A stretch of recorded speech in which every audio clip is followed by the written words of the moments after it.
পেহেলগাম সন্ত্রাসী হামলার পর ফের ভারতের বিরুদ্ধে কড়া মন্তব্য করলেন পাকিস্তানের সাবেক অধিনায়ক শহীদ আফ্রিদি। স্থানীয় গণমাধ্যমের সঙ্গে আলাপচারিতায় তিনি ভারতের সরকার ও সেনাবাহিনীর সমালোচনা করে বলেন, ভারত নিজের জনগণকে হত্যা করে তারপর পাকিস্তানের উপর দোষ চাপায়।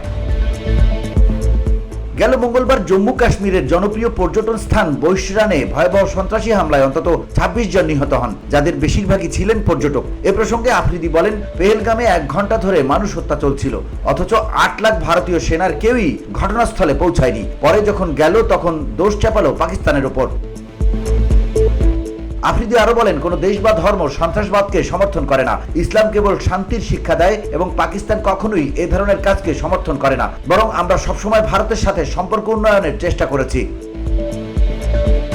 ভারতের মিডিয়ার ভূমিকা নিয়েও আফ্রিদি ক্ষোভ প্রকাশ করেন। তিনি বলেন, হামলার ১ ঘন্টার মধ্যেই তাদের মিডিয়া যেন পুরো বলিউড সিনেমা বানিয়ে ফেললো। খোদার জন্য সবকিছু বলিউড বানাবেন না। আমি বিস্মিত হয়েছিলাম, বরং উপভোগ করছিলাম তারা যেভাবে কথাবার্তা বলছিল।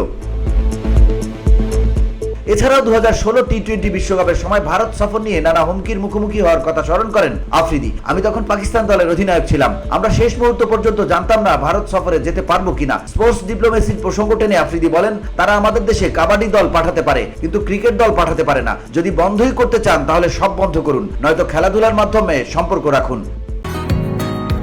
বসুন্ধরা, উত্তরা, বনশ্রী, কুড়িল ও বাড্ডা সহ রাজধানীর বিভিন্ন স্থানে অভিজাত ও অত্যাধুনিক মানের ফ্ল্যাট কেনার এক নির্ভরযোগ্য প্রতিষ্ঠান প্লেজেন্ট প্রপার্টিজ লিমিটেড।